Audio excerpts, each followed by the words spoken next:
Kansas City, that's my biggest worry. Because the Chiefs and this horrid, pathetic defense, everybody want to talk about they can't stop the run. They can't stop the run. You know what? The Kansas City Chiefs can't stop a cold. They couldn't stop a cold. They couldn't stop the sniffles. Even if they gave them some Sudafed decongestant, some Mucinex, whatever the hell it is. Advil, it don't matter. Motrin don't matter. Ibuprofen don't matter. They couldn't stop a damn thing. Their defense stinks. But offensively, they're legit. The problem is they haven't been the same since Kareem Hunt has stepped away.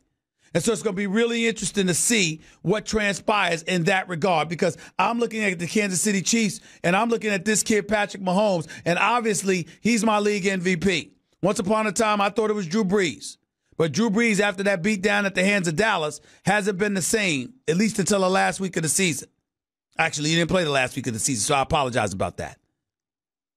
But he wasn't the same from that point forward. I'm just looking at them right now. Patrick Mahomes, 5,000 yards passing, 66% completions, 50 touchdowns, and just 12 interceptions. A QBR of 82, sacked just 26 times in 16 games. So he's been protected for the most part. Unfortunately, Kareem Hunt is gone, and we all know why.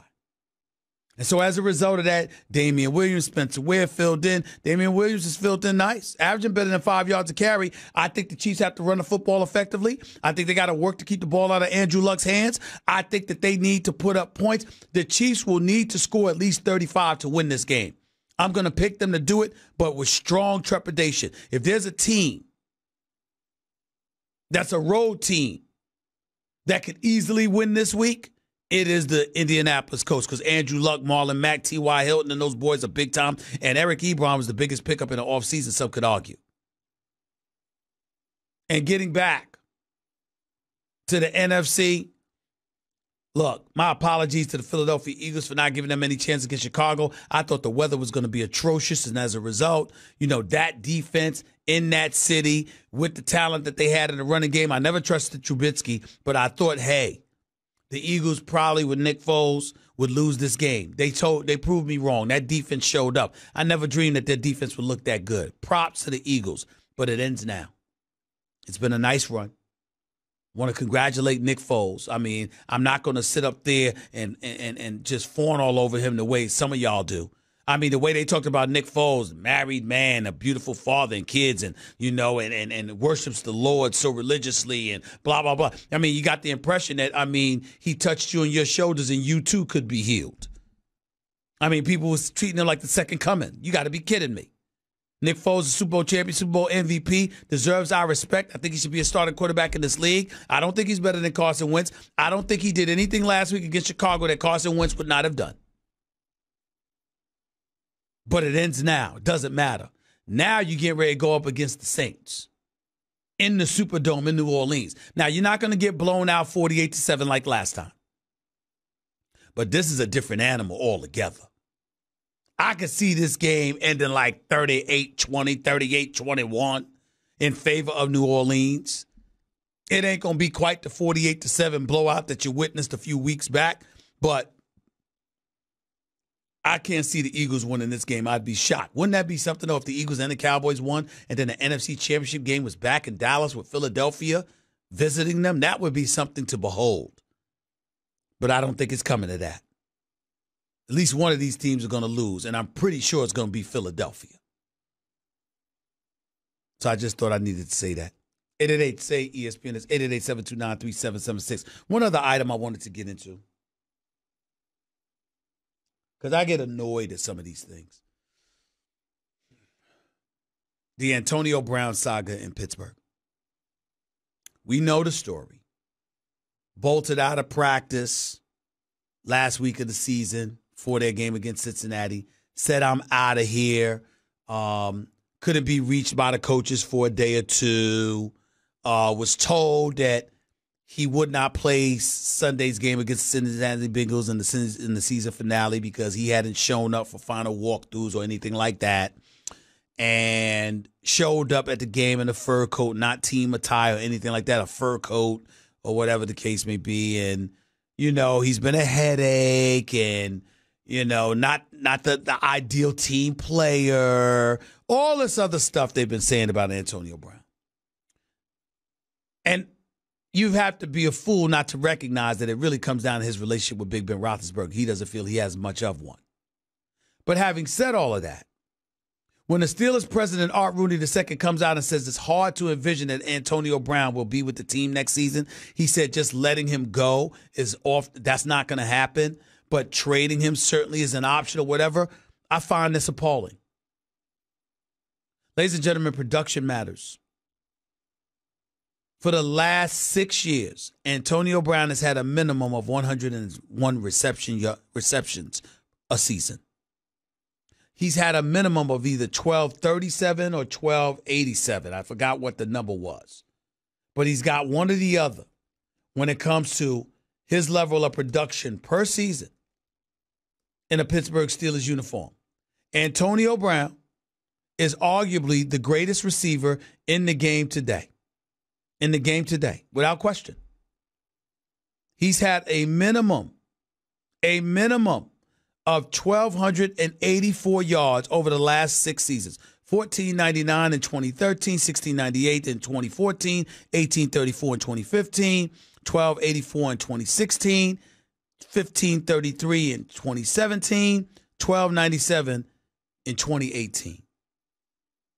Ladies and gentlemen, these are elite numbers. Now, I understand that they have another number one in Juju Smith-Schuster. And I understand the notion that in some people's eyes, sometimes more, less is more. I don't believe that here. Antonio Brown is under contract through 2020. I'm not letting him go. Forget the cap hit of $21.9 million, all this other stuff. This brother is an elite player and an elite receiver. I am not losing Antonio Brown. Figure it out. I'm not absolving him. I'm not saying he didn't do anything wrong. I'm not saying he's not a headache. I'm not saying that to some degree, look, listen, he's not cancerous. But guess what? You may not have found a cure for cancer, but there's a lot of things going on. Research continues to develop. Chemotherapy, radiation, and beyond. And I'm not joking about those things. Obviously, one has nothing to do with the other, but that's a highly sensitive subject to me because we know I lost my mother to that.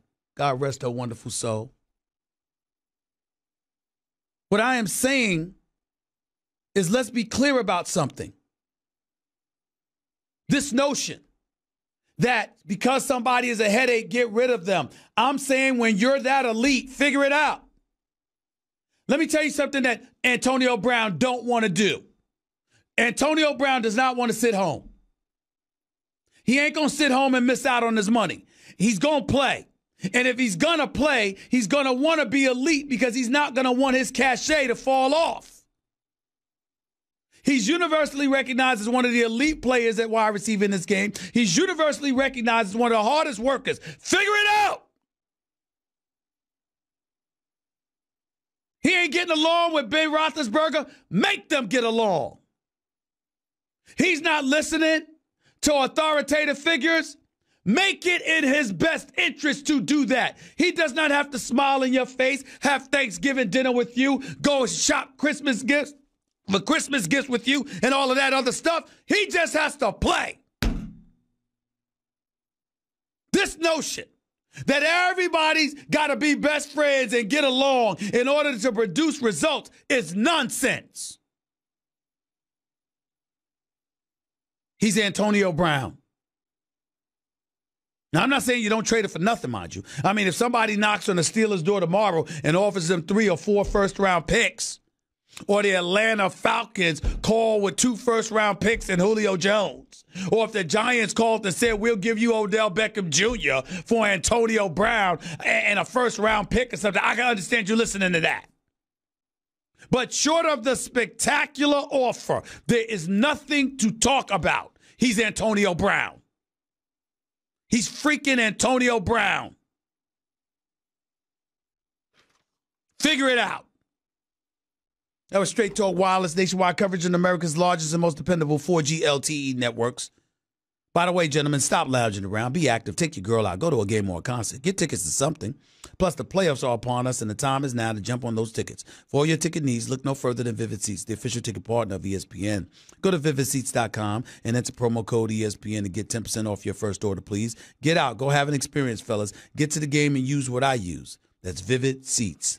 888-SAY-ESPN. That's 888-729-3776. We'll get to your phone calls eventually, but not before we talk to my man, Louis Riddick. He's up next, NFL Insider Extraordinaire with yours truly, right here on the Stephen A. Smith Show, ESPN Radio, ESPN News. Craving even more of Stephen A? Him of all people. For around-the-clock access to the man? I'm Stephen A. You can follow him on Twitter and Instagram at Stephen A. Smith and on Facebook at Stephen A. Now, lo and behold, you listen to Adam Gaze, and you know what he's saying, right? What you looking at me for? It's about injuries. It's about injuries. That's all it's about. It's about injuries. That's what he's saying. Frank Gore got injured. Albert Wilson got injured. Hakeem Grant got injured. Josh Sitton got injured. A.J. Derby got injured. I get it. Ryan Tannehill wasn't healthy the entire season. I get it. Adam Gase even made a case for himself, pointing out how they were 3-0 until the injuries happened. Last time I checked, injuries were a part of football. Last time I checked, it wasn't an excuse for anybody else. So I don't want to come across, and I want to be careful here, because I'm not trying to come across by saying Adam Gase can't coach. Adam Gase doesn't deserve a job. I'm trying to say it's New York. It's the Jets. New Yorkers have been starving for something to be hopeful about and enthused about for quite some time. When Rex Ryan first arrived on the scene, it was back-to-back AFC Championship games. When Bill Parcells arrived on the scene, it was a trip to the AFC Championship game. Outside of that, Herm Edwards took you to the playoffs a couple of times.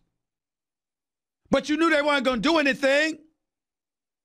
If Vernie Testaverde doesn't go down, forcing my man Keyshawn Johnson to slam his hands on a podium, damn it, after telling the world he wanted the damn ball because he was looking forward to Testaverde getting him the ball, and then suddenly he gets hurt and the season's a wash and Super Bowl aspirations go down the drain.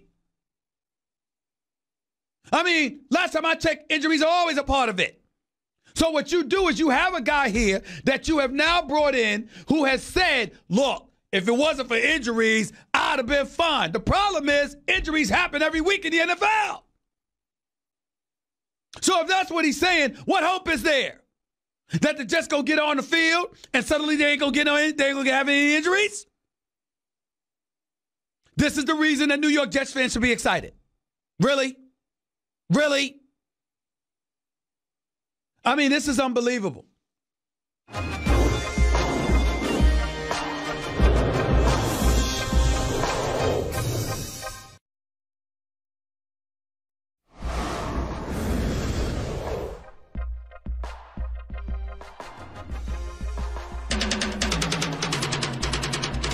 The Stephen A. Smith Show on ESPN Radio is presented by Progressive Insurance. Guests on the Stephen A. Smith Show appear via the Shell Pennzoil Performance Line. And you can always get in touch with the show through the 1-800-Flowers Twitter feed.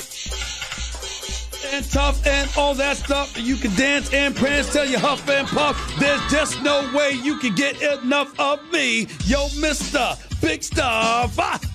Louis Riddick wouldn't know anything about that. I don't know if he would know anything about that. That's some old school heavy D stuff right there. But I think he would know. Louis Riddick's on the line with me right now, NFL analyst extraordinaire. What's up, man? How you doing? I'm doing good, man. Hey, remember, I'm almost as old as you, so that's I know true. that. That's true. That's true. That's true. No doubt about it. Let's get right into it, Louis Riddick. First things first, we got 4 games. Dallas, L.A., Philly, New Orleans, New England, Chargers, Kansas City, Indy. What's the most intriguing game for you? The most intriguing, for sure, is Indianapolis at Kansas City because, you know, Indianapolis is one of those teams that people have kind of left for dead at the beginning, the first quarter of the season, the first half of the season. But because of how they're built, they're so strong down the middle, such strong play from the offensive line, strong play at quarterback, strong play from Darius Leonard at linebacker on the defensive side of the ball. I mean, they've got tremendous character, tremendous team speed now. and they're very, very physical. Going up against a team that doesn't play very good defense, that isn't really one of the best all-around teams in the NFL, but they have a quarterback that is just basically taking the NFL by storm. And it's one of those where, and we talked about this earlier today, it's one of those where there's going to be a lot of pressure on that team, that being the Chiefs, being at home, being coached by Andy Reid, being a franchise that hasn't had a lot of success in the playoffs, and being coached by a coach who, after all this time, as much as he's respected, man, he just has not been able to get to the Super Bowl and win it. So I think that's the one where there's a lot of pressure. There's a lot at stake for the Chiefs to lose at home as the number one seed would just be catastrophic to this season, given everything that Patrick's done. And then the Colts could be like that Cinderella football team. Could the Colts, after being left for dead, actually make it to the Super Bowl if they were able to pull this game off? I say they could.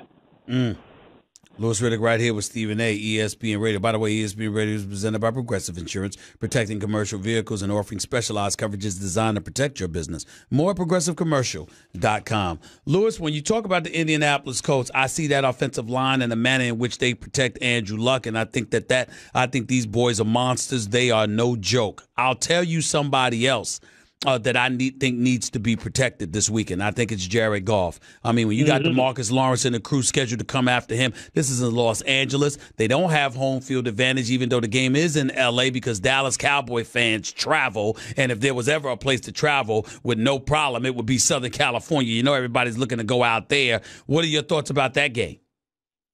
Yeah, that's one. I'm picking the Cowboys in that game. I think that game is set up for for an upset. You just did that, but you just did that to upset me. You did it to upset me. You did it to upset me, Louis. So you know when you put aside your disdain for the Cowboy Nation, you can see it. You can see it on the horizon that they could definitely pull this off. And quite honestly, it wouldn't surprise you.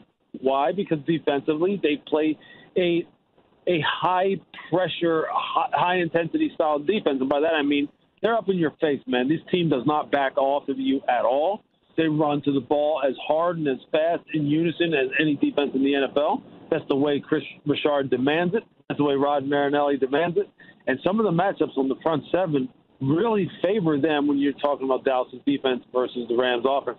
Watch the Rams' offensive right side of the offensive line. It's a problem. Watch their right tackle, Rob Havenstein, versus DeMarcus Lawrence, the left defensive end for the Cowboys. That favors the Cowboys all day long. One